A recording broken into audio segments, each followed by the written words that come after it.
Hello and welcome to After School. Continuing with our calculations, I call them basic because they are very important. They are the first set of calculations that will prepare you for the higher calculations.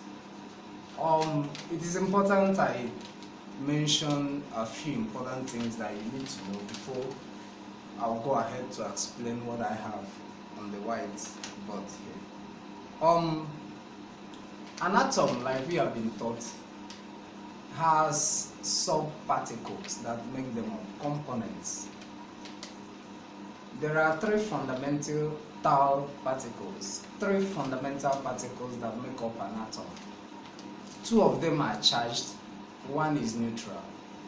These particles include the proton, which is positively charged, the electron, which is negatively charged, and the neutron, which has no charge. The protons and the neutrons are found in the nucleus of an atom. That is where you will find them, their location or position. Then the electrons revolve in shells around the nucleus. They orbit around the nucleus of an atom in shells. These shells can also be referred to as energy levels. So it is important you note this to help in calculations of this nature. The neutron doesn't have a charge, while the proton is positive, the electron is negative.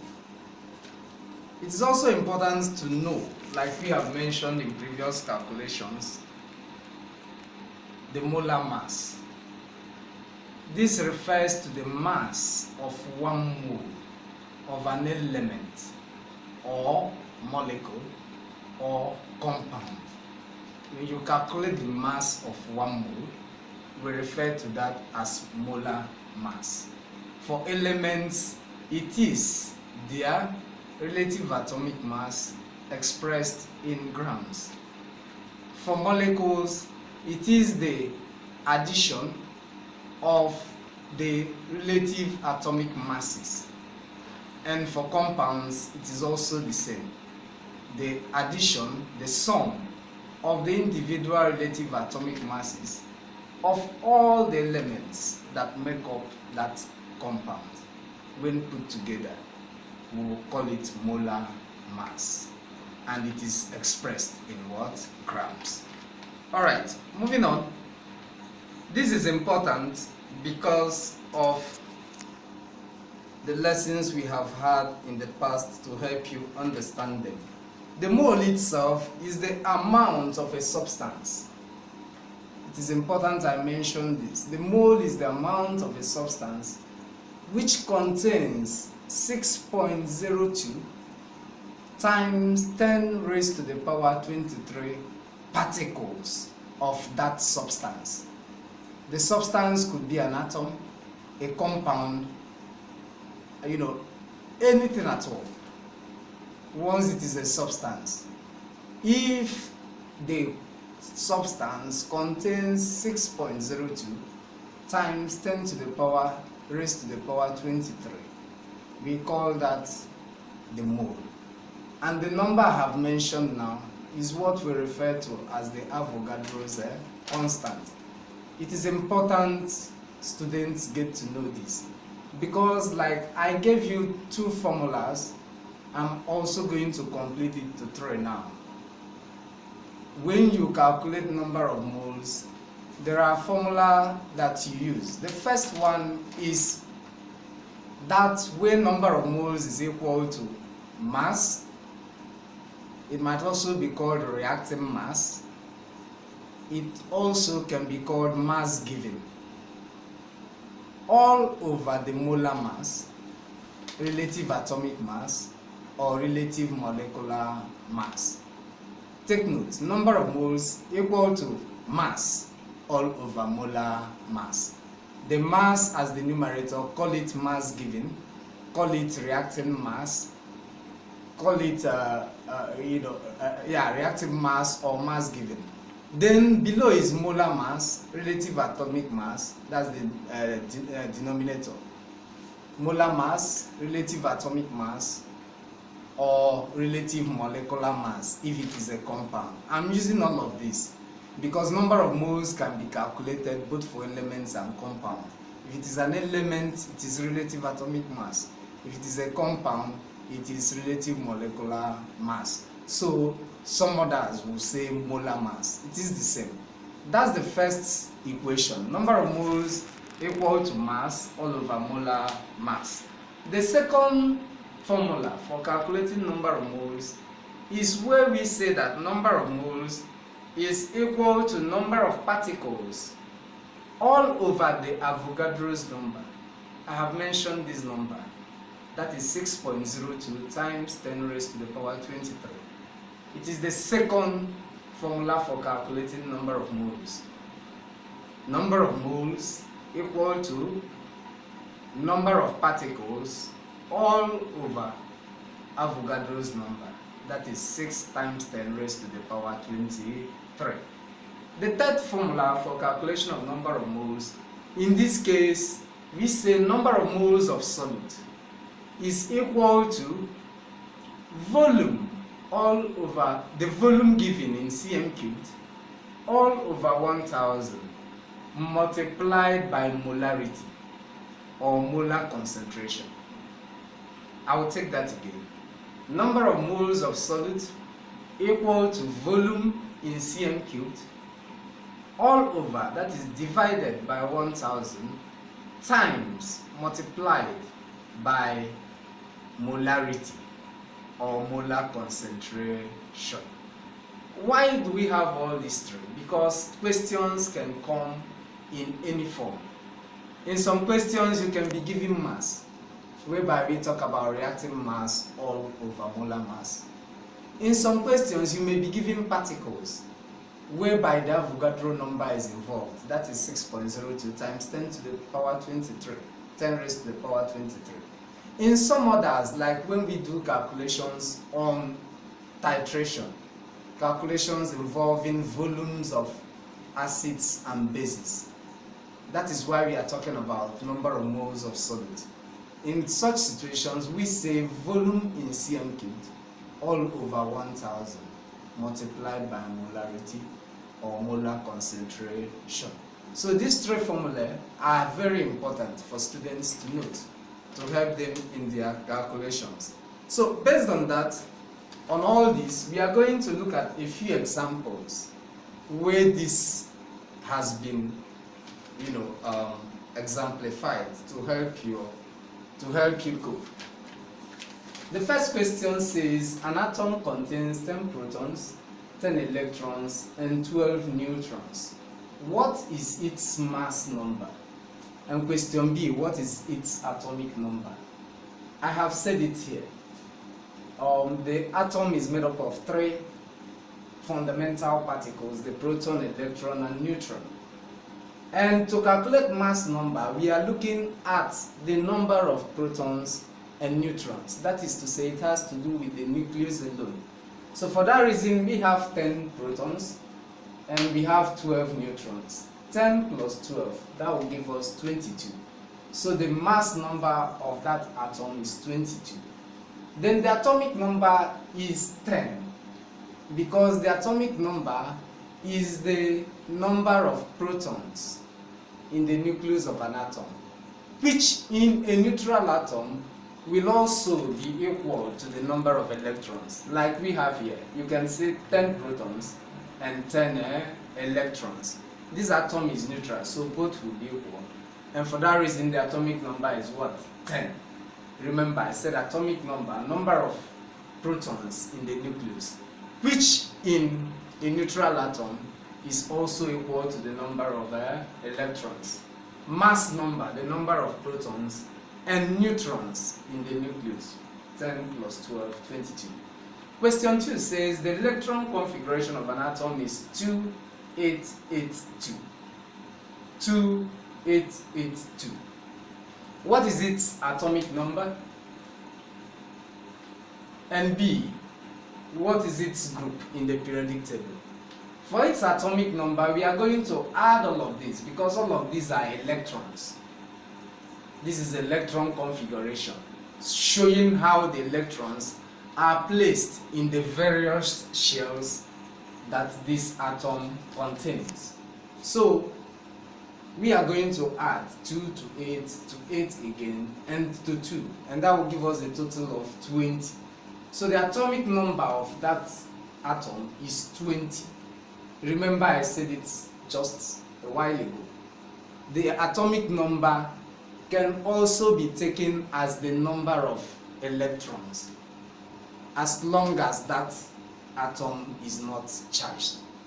Alright, B, its group in the periodic table can be gotten from the configuration. Except with few exceptions, as in the case of helium and a few others, you find out that the number of electrons in the outermost shell of an atom tells us the group it belongs to. I have told you, except for few deviations or few exceptions.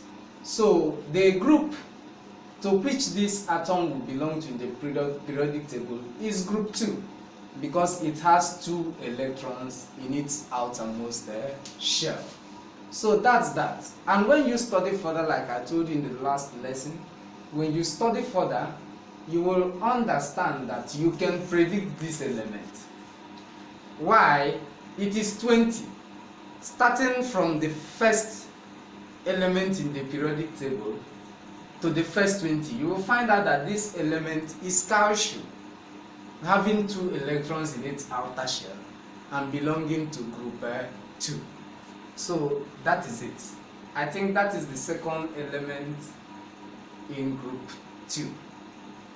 Yes, that should be the second, the third element in group 2. If I'm not mistaken, let me not make a mistake about it. But you find out that that is calcium.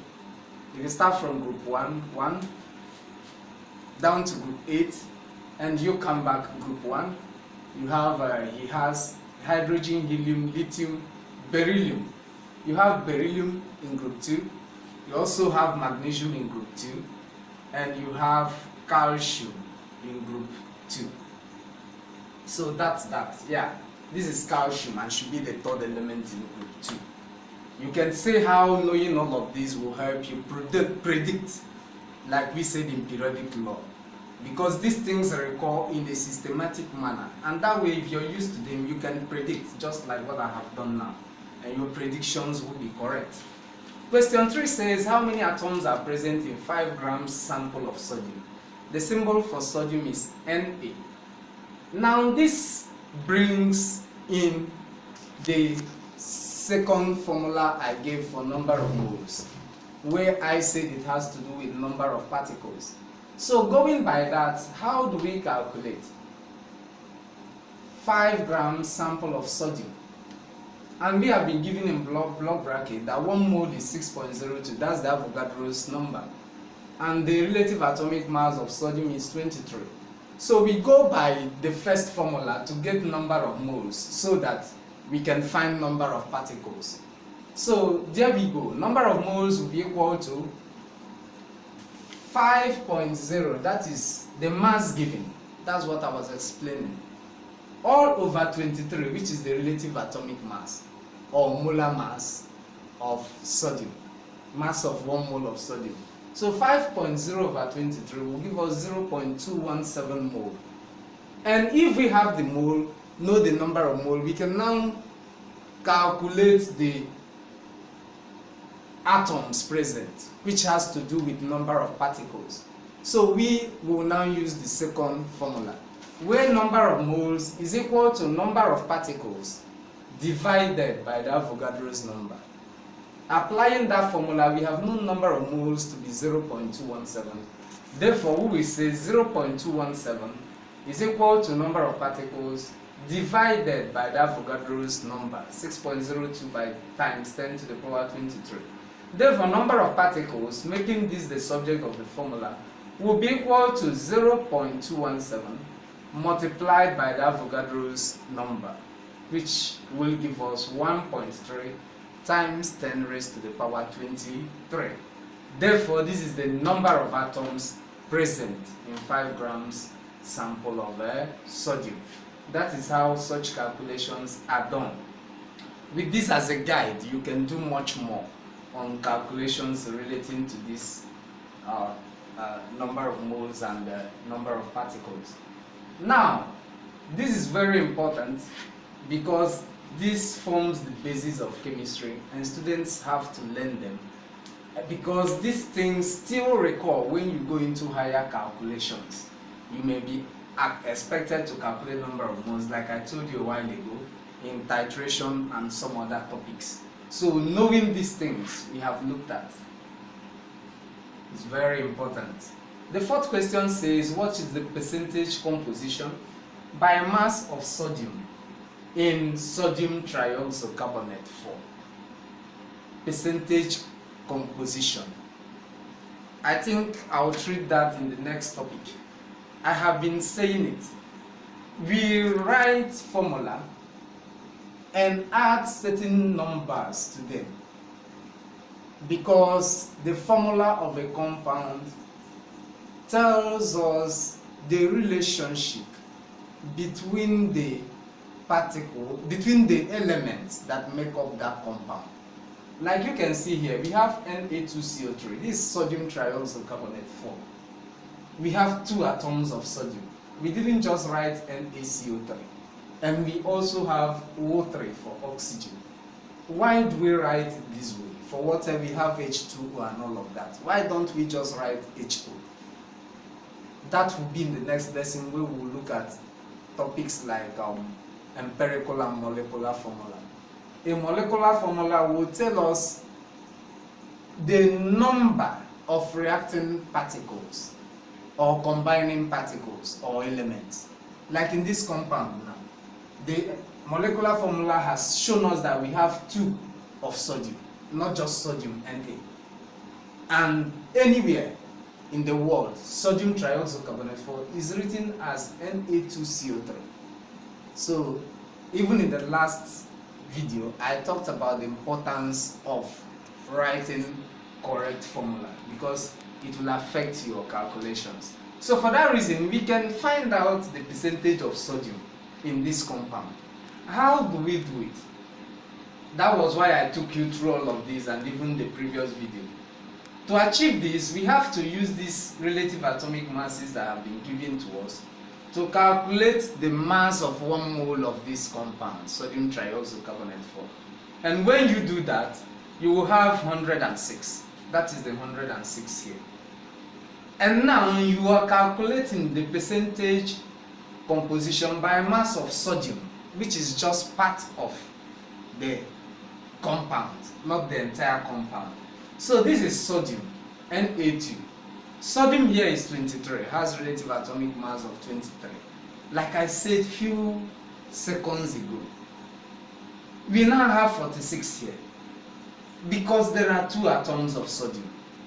23 times 2, that gave us this 46. So to calculate percentage composition by mass of sodium in sodium trioxocarbonate 4, we are going to say 46 all over 106, which is that of the whole compound. 46 is that of sodium. All over 106, the whole compound, multiplied by 100. And that will give us 43.39%, which is approximately 43.4%. Try your hands on more calculations of this nature using what you have seen as a guide. Have a nice day.